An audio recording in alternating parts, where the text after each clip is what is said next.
खुसूसी अदालत ने परवेज मुशर्रफ को सजाए मौत सुना दी। साबिक सदर मुमलिकत को गद्दारी का मुर्तकिब करार दे दिया गया।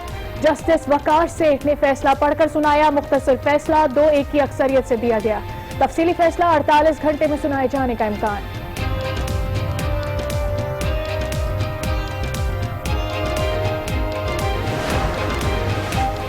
मुशर्रफ ने 3 नवंबर 2007 को आइन पामाल किया। आइन के आर्टिकल 6 के तहत सजा सुनाई गई। अदम हाजिरी पर 2016 को मफरूर करार दिया गया था। मुशर्रफ को फैसले के खिलाफ सुप्रीम कोर्ट से रुजू करने का इख्तियार है। 30 दिन में अपील की जा सकती है। ये केस गलत है और 10 दफा कहा है कि केस गलत है।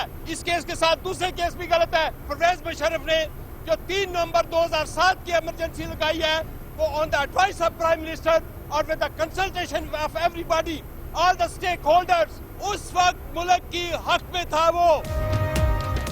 मुशर्रफ के वकील ने फैसला मानने से इनकार कर दिया। साबिक सदर ने कोई गलत काम नहीं किया, उन्हें सुने बगैर फैसला दिया गया। रजा बशीर जज्बात पर काबू न रख सके। कहा इमरजेंसी शौकत अजीज और काबीना की सिफारिश पर लगाई गई थी। परवेज मुशर्रफ को साथियों ने मरवा दिया। फैसले से फासले बढ़ेंगे, कौम और इदारे तकसीम होंगे। फवाद चौधरी का रद्द-ए-अमल। कहा एक दूसरे को नीचा दिखाना किसी के मुफाद में नहीं, एक न्यू डील की तरफ जाना चाहिए। इस मुल्क पर रहम करें। जमहूरियत बेहतरीन इंतकाम है। बिलावल भुट्टो का अदालती फैसले पर ट्वीट। आइन तोड़ने की रिवायत खत्म होगी। लीगी रहनुमा एहसन इकबाल का रद्द-ए-अमल। कहा ऐसा फैसला 50 साल कबल दे दिया जाता तो कभी मार्शल लॉ मुसल्लत ही न होते। मीर हासिल बजिंजो ने कहा मुल्क को इस फैसले की जरूरत थी। कानून की बालादस्ती साबित हो गई।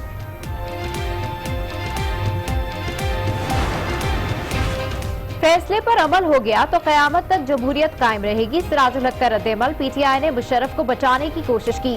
पीटीआई के लिए दाग धोना मुश्किल होगा। आज न्यूज से गुफ्तगू। कहा हुकूमत को मुल्जिम नहीं आइन के साथ होना चाहिए था। फैसले से आइन को तहफ्फुज मिलेगा।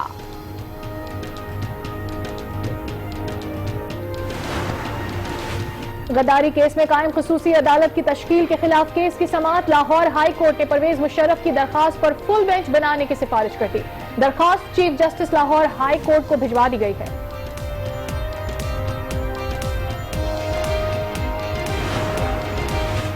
मकबूजा कश्मीर में मुसलमानों को अक़लियत में तब्दील किया जा रहा है। आलमी बरादरी नोटिस ले। वज़ीर आज़म इमरान खान का जेनेवा में ग्लोबल रेफ्यूजी फोरम से खिताब। भारतीय इक़दाम से एक और रेफ्यूजी क्राइसिस का खदशा है। 20 करोड़ मुसलमानों की शहरियत खतरे में है।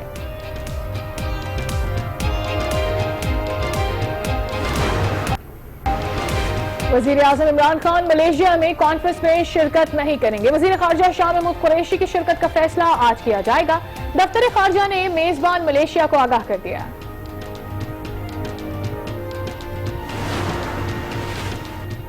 इलेक्शन कमीशन अरकान तैनाती में हुकूमत को 10 रोज की मोहलत मिल गई। इस्लामाबाद हाई कोर्ट में समाअत। ये मसला पार्लियामेंट में हल होना चाहिए। दुनिया को पता चले पार्लियामेंट बालादस्त है।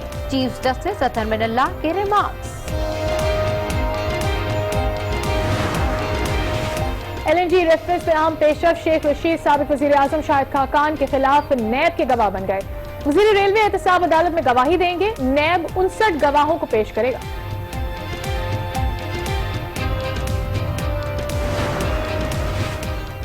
अवाम महंगी गैस के लिए तैयार हो जाएं। घरेलू सार्फिन के लिए 214, तंदूर सार्फिन के लिए 245% तक महंगी की जाएगी। CNG सेक्टर के लिए 31 और फर्टिलाइजर के लिए 153% इजाफा होगा। समरी हुकूमत को भिजवा दी गई।